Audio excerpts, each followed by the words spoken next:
Olá, seja muito bem-vindo a mais um Dromos Talk. É o nosso programa de bate-papo onde você aprende, conhece a nossa comunidade, se intera sobre ela e fica sabendo de uma série de coisas que são muito importantes para vocês. E hoje também vai ser assim. Comigo na bancada, o Rafael. Tudo bem, Rafael? Tudo jóia. Professora Amábile, uma alegria estarmos juntos aqui. Novamente. E hoje nós temos um convidado. Eu estou muito feliz de ter a presença dele aqui. Eu tenho certeza que vocês vão gostar muito. É o Lucas Martins, um jornalista de excelência, mestre em História pela Universidade Estadual da Geórgia. E é também, eu não posso deixar de falar, o esposo da Carol, uma ex-aluna do Colégio Dromos, que também é muito querida. Seja muito bem-vindo aqui. Lucas, uma alegria ter você aqui conosco. Eu que agradeço, professor Rafael, professor Amábile. Essa conexão é essencial, né? Porque quando a gente pensa no podcast do Dromos, a gente sempre pensa assim, qual é a conexão dessa pessoa com o colégio? E a minha conexão é amorosa, é do amor. Coisa boa! Eu sou casado Olha, com uma Carol, ex-aluna. que declaração! Meu cunhado é o aluno número 02 do Dromos, Uau, olha a a responsabilidade. segunda matrícula. Isso mesmo. A Ronald. conexão, então, é familiar e de amor. Sim, Não, nós de dizemos uma aqui vida nos, de amizade. nós dizemos aqui nos bastidores que é a melhor possível, né? A conexão do Lucas com a gente. Muito verdade, legal. sim. Ô, Lucas, e falando, já começando assim, eu fiquei muito curioso quanto à sua trajetória pessoal, né? Eu sei que você veio do estado de São Paulo, conta um pouquinho pra gente como é que você veio para Brasília e depois você deu um salto, né? Como eu já disse, você já mestre, né, em História pela Universidade da Geórgia, nos Estados Unidos. Como que foi essa trajetória, né? Esse teu sucesso todo, como é que você chegou nele? Obrigado primeiro por dizer que é sucesso, né? Com Porque certeza. é uma jornada longa Uhum. de muitos aprendizados, desafios. Eu nasci numa cidade no interior de São Paulo, São José dos Campos. Opa, Uau, cidade boa, também hein? uma bela cidade, hein? Uma cidade que é a sede da Embraer, Uhum. é a cidade do ITA, mas eu acabei indo para a área de humanas, embora tenha crescido nesse contexto das exatas. Uhum. Quando eu tinha 6 anos de idade, eu fui para São Paulo junto com meus pais. Meus pais são de São Paulo, paulistanos, Uhum. os Como dois. eu. Exatamente. Uma professora amável. Cidade muito especial. Fiz toda a minha carreira acadêmica lá, fiz escola, fiz ensino médio, Uhum. estudei na Universidade Presbiteriana Mackenzie, que é uma universidade já bastante tradicional lá em São Paulo. Mas no meu coração sempre quis, primeiro, fazer comunicação, que é uma coisa que eu amo de paixão. Uhum. O jornalismo é uma vontade que eu tinha desde que eu era adolescente, talvez ser um âncora de televisão, um âncora de rádio. E aí fui para o jornalismo no Mackenzie. E aí o que aconteceu é que ao longo desses 4 anos eu sempre me empolguei por uma área que normalmente na faculdade de jornalismo são poucas pessoas que se interessam, que é a política. Uhum. Quando você entra na faculdade de jornalismo, os 2 grupos majoritários, digamos assim, são o pessoal do jornalismo cultural ou o pessoal do jornalismo esportivo. Uhum. Eu gosto de esportes também, mas a minha grande paixão sempre foi a política. E para você cobrir política, Uau. ainda mais no Brasil, você tem que ir para Brasília. Uhum. Não tem jeito. É uma obsessão, né, das pessoas que querem cobrir esse tema. Uhum. E aí no meu coração eu sempre tive essa vontade de, primeiro, um dia conhecer Brasília. Eu nunca tinha tido a oportunidade de ir até Brasília. E segundo, em algum momento da minha carreira, eu tinha vontade de me tornar, de alguma forma, um brasilense, morar na cidade de Brasília, atuar profissionalmente. E para minha surpresa, no dia seguinte à minha formatura, eu recebi uma proposta para trabalhar aqui no Senado Federal em Brasília como assessor de imprensa. Uma coisa que é intimamente ligada à minha área de atuação. E aí fiquei durante 4 anos atuando no Senado Federal, depois fui ao Itamaraty também como assessor de imprensa, e foram nesses 4 anos que conheci a ex-aluna Ana Carolina, que hoje é a minha esposa, e depois, como você mencionou, a experiência no exterior, o mestrado, que eu tive 2 anos e meio estudando a história dos Estados Unidos em Atlanta, na Geórgia, uma cidade que tem uma história muito bonita, né, na área de direitos civis, direitos humanos. E aqui estou conversando com vocês hoje, né? Que Tentando ótimo. resumir essa trajetória de alguns anos. Que ótimo, que ótimo. Eu fiquei assim, bastante surpresa com a tua formação no exterior, né? Eu realmente não conhecia, né? Eu fico feliz de você estar aqui com a gente. Você tem, assim, o desafio de fazer a Carol bem feliz. Desafio, É dado agora por mim. A família dela já deve ter dado. Agora sou eu, né? A Carol é do coração, é da minha família, né? Mas o programa é muito assistido por alunos que estão agora decidindo por carreira, querendo entender melhor quais são o jogo, como é que as coisas estão colocadas na mesa, né? E você podia contar pra gente como foi a tua experiência de seleção, de aplicação no exterior, o que você precisou, para que a gente pudesse ajudar os alunos que estão aí buscando o encaminhamento agora no terceiro ano, no ensino médio? A primeira coisa é que o sistema de seleção dos Estados Unidos é completamente diferente daquele que existe no Brasil. Inclusive, eu diria que o americano ele é mais justo, porque ele analisa a trajetória do aluno, do candidato. Não uma prova, né? Exatamente. Pensar assim que você tem que, num dia só, no Brasil, você faz uma prova de vestibular e é exigido que você tenha o melhor desempenho da sua vida para poder se qualificar para um curso de graduação. Agora, no contexto americano é diferente, eles analisam a tua trajetória, o que você desenvolveu ao longo do teu ensino médio, se você aplica para uma candidatura de mestrado, eles analisam o que você fez na sua graduação.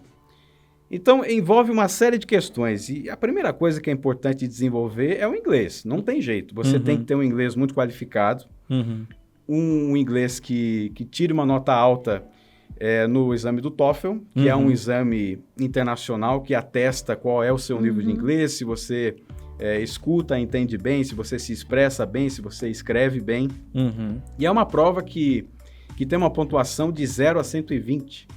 E normalmente as universidades americanas, para aceitar candidatos no exterior, elas exigem pelo menos uma pontuação acima de 80. Para você obter uma bolsa, aí você tem que estudar um pouquinho mais e tirar pelo menos de 90 pontos para cima. Uau! Então exige muito de você aqui no Brasil, estudar inglês, colocar o inglês no seu dia a dia. Hoje em dia nós temos uma série, né, de recursos, ferramentas que você pode utilizar para ouvir, para ler inglês. Eu que sou jornalista sempre pegava algumas rádios do exterior para ouvir, realmente praticar o que estava sendo discutido lá na questão da política americana. Foram recursos e ferramentas que me ajudaram muito. Muitas vezes a gente vê, né, históricos de alunos que falam assim, poxa, eu aprendi inglês porque eu assistia uma série ou um filme, mas nem todos os alunos se encaixam no mesmo perfil, né? Tem gente que não gosta de série, que não gosta de filme, que gosta de outras coisas, talvez um podcast que virou um fenômeno mundial, não só no Brasil, como lá também é um fenômeno. São opções, oportunidades que você pode consumir e existem conteúdos das mais diversas formas, sobre esporte, sobre política, que é um tema que eu gosto bastante. Portanto, é mais do que ter aquele inglês que a gente adquire na escola, mas também incluir no seu dia a dia, né? Nas questões que você gosta de acompanhar no dia a dia. Isso vai ser fundamental para que você desenvolva o seu inglês, faça as provas de proeficiência, vá bem e seja aprovado nas universidades de fora. Fantástico. Isso aí, ele deu várias chaves, né, várias chaves, né? Ele deu aí, conseguiu resumir bem aí qual o caminho, né, das pedras. E vale ressaltar que o Dromos tem um programa bilíngue, sabe, Lucas? E o nosso programa está lindíssimo, resultados assim que enchem a gente de orgulho ver os alunos falando inglês, e desde a educação infantil, né? Então a gente vem na implantação já nos últimos anos desse programa, e as crianças que começaram já com uma grade bem extensa, com um trabalho muito bem feito pela nossa equipe, pelo nosso departamento de língua inglesa, já estão chegando ali no Fundamental 1, sabe, com uma fluência muito legal, né? E hoje a equipe tem falado sobre a certificação, então sobre preparar, né, os alunos para essas certificações internacionais. Nós entendemos que cada um tem o seu propósito de vida, tem o seu sonho, então o que cabe a nós enquanto escola é permitir que o aluno tenha autonomia para buscar esse sonho, seja ele qual for. Então, hoje nós falamos em preparar cidadãos globais para terem autonomia. Ah, mas eu quero continuar aqui a minha vida no Brasil, né? Importante também, né? Nós temos bons talentos aqui no Brasil, mas você tem autonomia para fazer o que você desejar, né? Você tem autonomia para buscar o teu propósito, o teu sonho. Então é muito legal ver você falando isso e saber que os alunos também estão, né, lá no Dromos sendo direcionados nesse sentido. Fala um pouquinho, por favor, e as cartas de recomendação? Como é que o aluno consegue colher essas cartas? Eu entendi que, então, olha, nessa chave importante do aluno tem que buscar no ensino médio também se diversificar em atividades e preparar um portfólio disso, e preparando um portfólio também é uma atividade que nós temos lá no Dromos, né? Isso é legal falar, a gente já tem isso, né? Mas como que ele coleta essas cartas de recomendação? O que você indicaria, por favor? Vamos lá, tem um padrão que as universidades adotam, tanto nos programas de graduação, pós-graduação, mestrado, doutorado. Normalmente eles vão exigir 3 cartas de recomendação. Uhum. E aí no caso do pessoal que está saindo do ensino médio, normalmente essas 3 cartas de recomendação são de professores. Tá. Então veja como é fundamental, primeiríssimo lugar, é que você tenha uma boa relação com seus professores, para que eles possam indicar você para as universidades e possam falar bem de você. Uhum. Agora, uma boa carta é aquela que vai ter informações relevantes, porque é muito simples você dizer, olha, esse aluno era muito bom porque tirava boas notas. Olha, você tem um monte de alunos espalhados pelo país, pelo planeta, que tiram boas notas. É uma pergunta muito recorrente, né, dos nossos colegas. O que é necessário para ser aprovado? Muito além das boas notas, você precisa se diferenciar como cidadão, como pessoa que tem interesse em áreas diferenciadas. Por exemplo, quando você pensa em um aluno que constrói, por exemplo, uma rede de assistência social a outras pessoas, um aluno que é representante de sala, e o que ele construiu junto com a sua turma, quais as reivindicações que ele dialogou juntamente à diretoria da escola. Ou seja, ele tem um perfil de líder. Não simplesmente pelo fato de ter tirado a melhor nota, mas o que ele fez para a sociedade. Ele se envolveu na sociedade, né? Como é que ele se envolveu? O que ele contribuiu com as pessoas que estão ao redor dele? Seja não só dentro da escola, mas também na sua igreja, mas também dentro da sua família.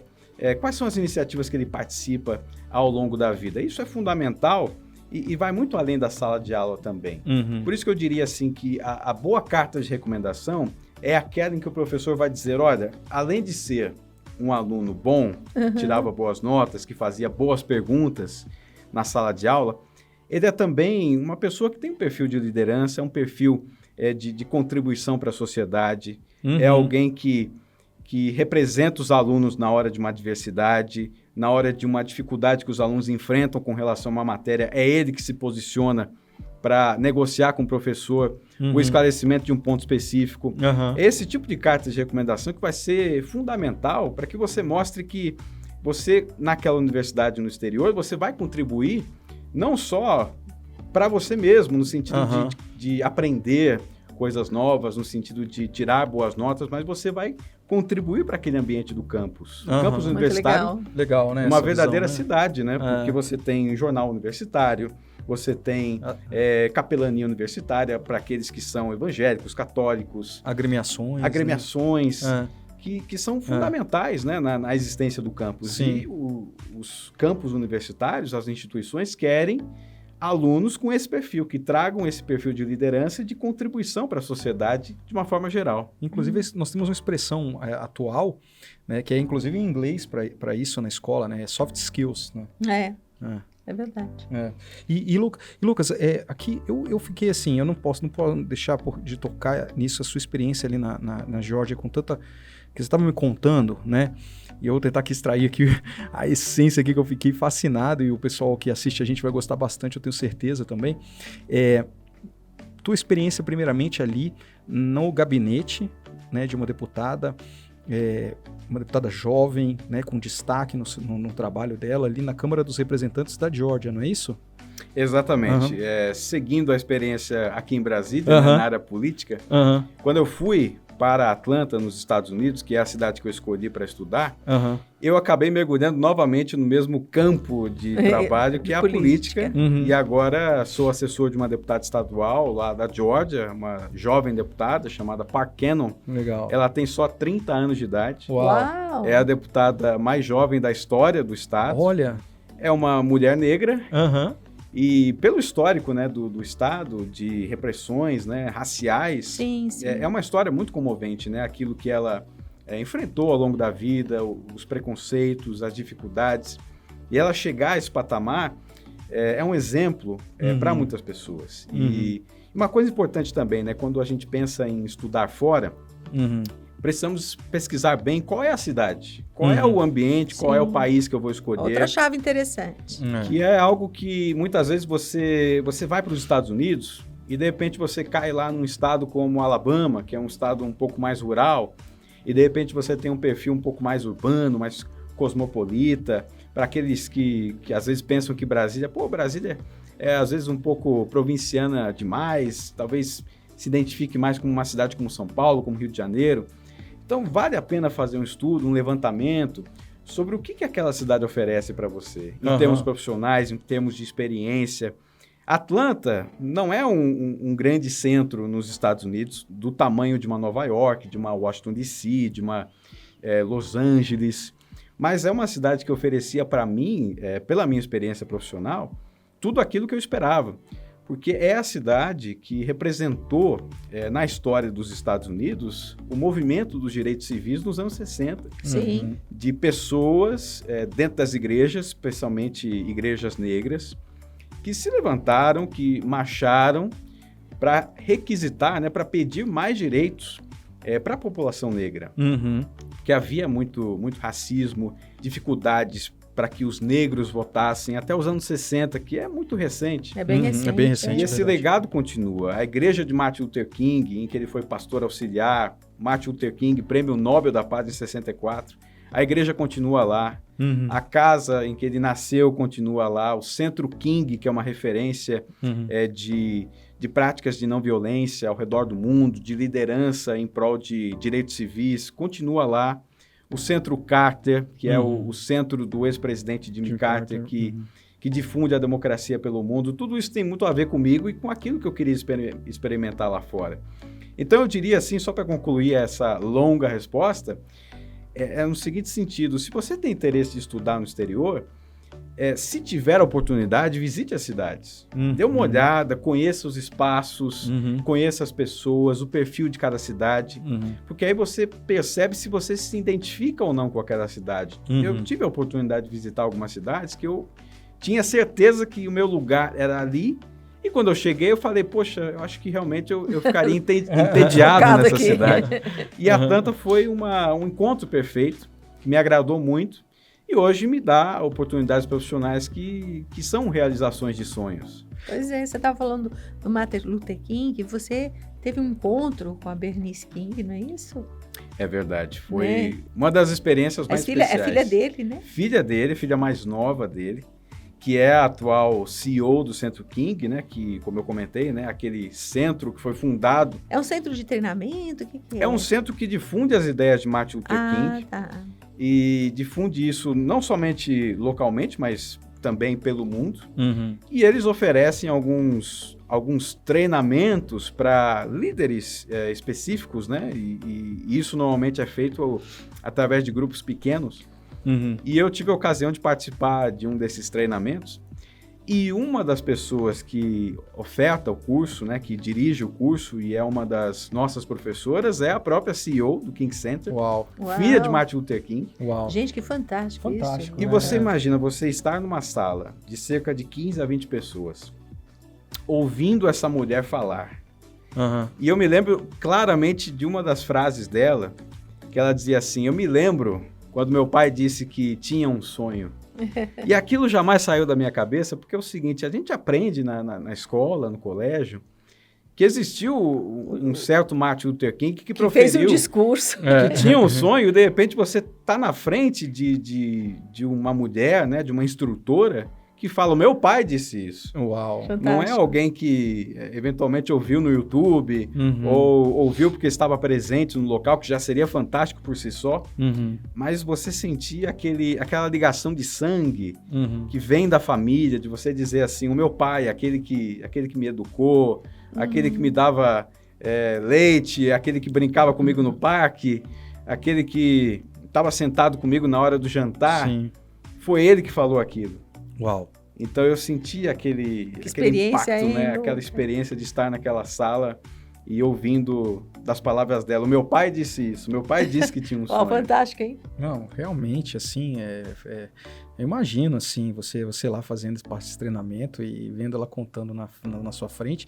E que você me encantou também ali, a gente conversando um pouquinho antes de começar o programa, que você, inclusive, está lá na igreja, frequentando a igreja, que foi a igreja pastoreada pelo Martin Luther King, e lá tem, né, assim, memorável ali o quadro dele como um ex-pastor, né? Como é que é essa sensação? Fiquei pensando nessa sensação. Nossa, gente, fantástico. Lindo, isso. né? Eu achei lindo isso. Eu não sabia assim, não, Lucas, que você tinha essa... Não, é muito especial, porque, em primeiro lugar, né, nós temos nos Estados Unidos o fenômeno das igrejas negras, em que a maioria dos membros são negros, e elas têm um legado de luta social muito forte. E a igreja de Atlanta, que se chama Ebenezer, é a igreja em que Martin Luther King foi pastor auxiliar junto com o pai dele, que é o Martin Luther King Sr. Vamos lembrar que o famoso Martin Luther King é Martin Luther King Jr. É verdade. Porque havia o pai que também se chamava Martin Luther. E é interessante porque essa igreja existe até hoje. Ela tem um trabalho de abrilhantar as questões sociais, mostrar, né, as dificuldades que afro-americanos, e não só os afro-americanos, mas também os latinos, os asiáticos, as minorias, que essas pessoas enfrentam, né, no seu dia a dia. E eu tenho a honra de ser parte disso hoje, sou membro desta igreja já há praticamente 2 anos. E quando você visita a igreja, você olha para a galeria, né, dos ex-pastores, você ver ali a foto de Martin Luther King, fantástico. É algo muito especial, porque você vive aquele legado até os dias de hoje. Inclusive, a filha mais velha dele, que é a doutora Christine King Ferry, já tem 94 anos, ela continua como membro da igreja, é a membro mais antiga da história da igreja, e continua lá, sempre nas primeiras fileiras, com aquele chapéu elas que é usam clássico chapéu lindos, da né? cultura afro-americana. E sem dúvida, né, a experiência de entender isso para mim é muito importante. Como cristão, é que nós podemos unir a nossa fé, aquilo que nós acreditamos, com a luta social, no sentido de que nós temos que lutar por igualdade, igualdade racial, social, porque existem muitas pessoas de gênero. Porque nós temos, por exemplo, né, nos Estados Unidos mesmo, quanto tempo nós precisamos esperar para que nós tivéssemos um presidente negro, para que tivéssemos uma vice-presidente negra, que são coisas que vão acontecendo com uma lentidão muito assustadora. É verdade. Portanto, há muita luta a ser feita e fazer parte disso de alguma forma, aprendendo, né, com aqueles um privilégio, hein? Que seguem as pegadas de um grande líder como Martin Luther King, tem sido um privilégio assim extraordinário, que não seria possível, né? Eu jamais teria chegado lá se eu não tivesse investido no meu inglês, se eu não tivesse valorizado a minha formação, não só na faculdade, mas também no ensino médio, né? Que foi no ensino médio, foi a primeira vez que eu ouvi falar de Martin Luther King, foi no ensino médio, e a partir dali comecei a buscar mais informações. Por isso que eu digo que a base é essencial. Tudo começa no colégio, na escola, para que grandes caminhadas aconteçam, você tem que ter uma base bem estruturada.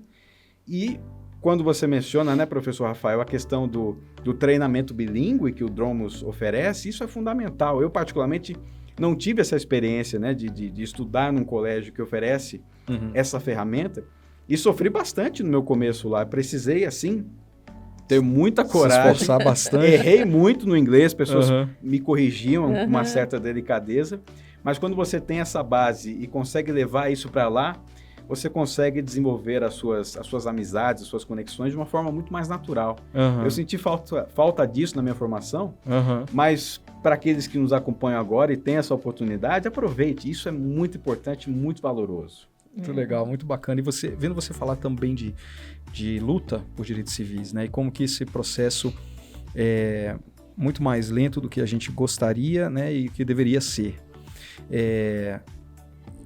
A impressão que a gente tinha até uns anos atrás, talvez não, uma década atrás, era que o mundo caminhava para uma determinada organização política e que haveria uma pacificação, né, dos processos políticos, dos governos, onde não falaríamos mais de tentativas de revolução, ou talvez de ditaduras, ou enfim, de ameaças à democracia, né?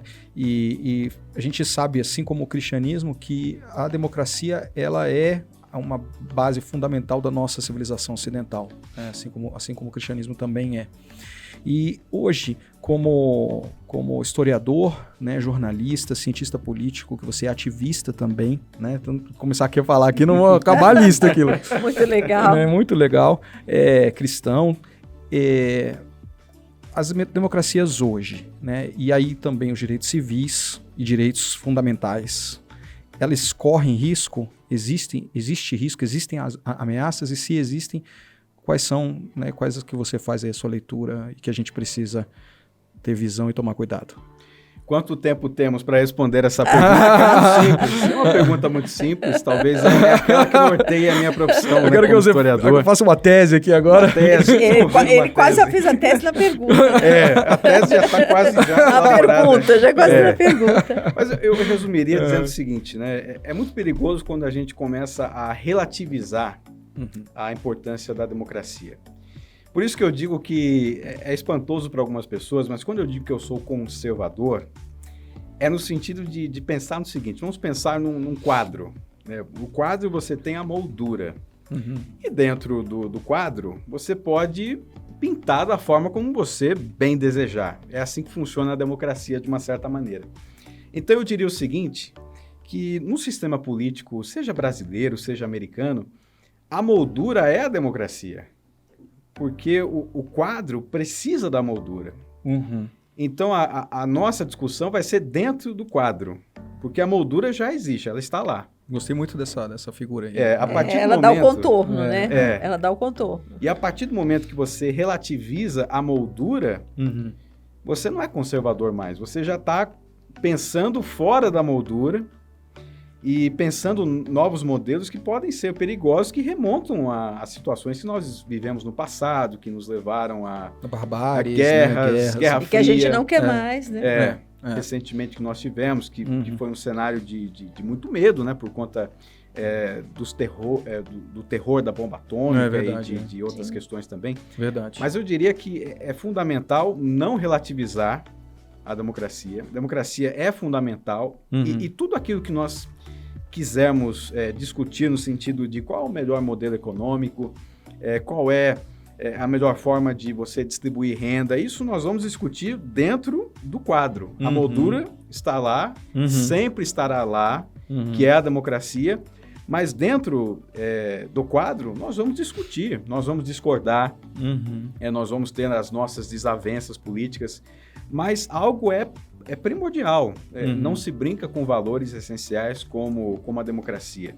Mas eu até acrescentaria, se me permite, que a democracia, ela, além de ser um valor fundamental, é necessário perguntar democracia para quem?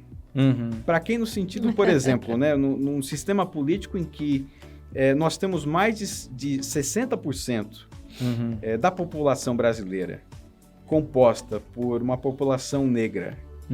E quantos parlamentares negros nós temos no Congresso Nacional? Quantos governadores negros nós temos no país? Representatividade, né? Hoje, nesse momento que nós falamos, em 2021, nós não temos nenhum governador negro. Vamos pensar nas mulheres, né, que são a maioria do colégio eleitoral brasileiro, são mais de 50% da população, só temos uma governadora. Uau! Em todo o Brasil. Sim. Por isso que eu pergunto, democracia... Não deve ter sido fácil para ela chegar lá. Com certeza, só tem uma. Democracia para quem? Por isso que eu penso assim, dentro dessa moldura, nós temos que também pensar na inclusão destas pessoas, desses grupos que, diferentemente do que a gente pensa, né, quando a gente fala de minoria, não é minoria na questão populacional, mas uma minoria na participação política, na participação das grandes empresas. Essas pessoas não estão representadas lá. Por isso que eu digo, democracia sim, mas sempre vamos nos perguntar, para quem? Para essas pessoas também. É claro. Essa é a questão fundamental que nós temos que imprimir durante toda a formação do aluno, né? De ter a consciência de que a democracia ela tem que ser expandida para mulheres, para minorias. Do jeito que está, não dá mais. Representatividade é fundamental. E isso que garante a moldura do quadro. É isso mesmo, é verdade, é verdade. Que nosso país possa realmente evoluir, né, nesse sentido e possamos ser, de fato, quem nós somos vocacionados para sermos, né? Que é um país plural, um país verdadeiramente democrático, um país de todas as gentes, né? Um país de grandes movimentos de migração para cá e que acolheu a todos e que seja um país de fato acolhe a todos, né? Essa eu acho que é uma mensagem que você deixa aqui para a gente essencial. A gente, infelizmente, mesmo, a gente vai encerrar, mas eu tô gostando tanto de conversar aqui com o Lucas. Também. E eu sei que o Lucas vai voltar para os Estados Unidos, mas quem sabe a gente não tem oportunidade ou numa live de continuar também essa conversa. Fantástico. E muito enriquecedora para os alunos, para todos que estão nos assistindo, né? Ou quem sabe faz um Dromos Talk edição Atlanta, já pensou, professora Mably? Lá com o Lucas, já pensou? A gente pega eu tenho um sonho. Eu tenho um sonho. Faz um já estúdio lá. Já estão convidadíssimos. Legal. Ou na próxima oportunidade, né? Obrigado, viu, professora Mably, aqui. Mais um Dromos Talk aqui contigo. Obrigada, eu que agradeço, né? Você gostaria de deixar alguma mensagem a mais? Olha, além de dizer eu tenho um sonho, eu vou até olhar para essa câmera aqui, eu quero dar o recado para você que nos acompanha. Além de dizer eu tenho um sonho, acredite nele também. Por mais que você ache que você não tem os recursos fundamentais que você precisa na sua mão, dê o primeiro passo. Essa é uma frase de Martin Luther King também. Por mais que você não esteja vendo a escada, dê o primeiro passo, porque aí as coisas vão acontecer naturalmente. Dê o primeiro passo, estude o seu inglês, estude idioma de uma forma geral. Comece devagar, mas dê o primeiro passo. Não se esqueça do primeiro passo, ele é fundamental. Muito obrigada, viu, Lucas, por essa lição que você deixou com a gente. Muito obrigada mesmo, viu? Que Deus te abençoe, que você seja muito feliz, você e a Carol. Que Deus te proteja naquele país e te faça grande, gigante naquele país. Obrigada, Rafael, pela companhia hoje na bancada. Obrigado. Eu quero também registrar aqui, gostei muito da sua visão, achei muito sábio de ter escolhido um lugar para você ir que você enxergou que aliava com o teu propósito de vida e você teve essa visão. Então, também desejo que Deus te abençoe muito lá, você e a Carol, e você pode ter certeza que você tem aqui no Colégio Dromos verdadeiros amigos, que se você precisar de qualquer coisa, a gente está aqui à disposição, viu? Deixa sua rede social também, por favor, quem quiser te encontrar, quiser te seguir, pelo Instagram. Ah, sim, eu vou ter que conversar com você de novo, se me permite. O Lucas S. Martins é o meu Twitter, e o Instagram, o Lucas Souza Martins. O Souza é com Z de zebra, não esquece. Me siga lá, estou esperando vocês. Legal, muito obrigado, viu, Lucas? Obrigado, professora Mably. E a gente segue juntos, seguimos juntos nessa nossa segunda temporada, que está especialíssima. Realmente difícil dizer qual episódio que é melhor do que o outro. Hoje nós tivemos uma edição maravilhosa. Compartilhe, inscreva-se no nosso canal, continue nos acompanhando. O nosso abraço e até a próxima.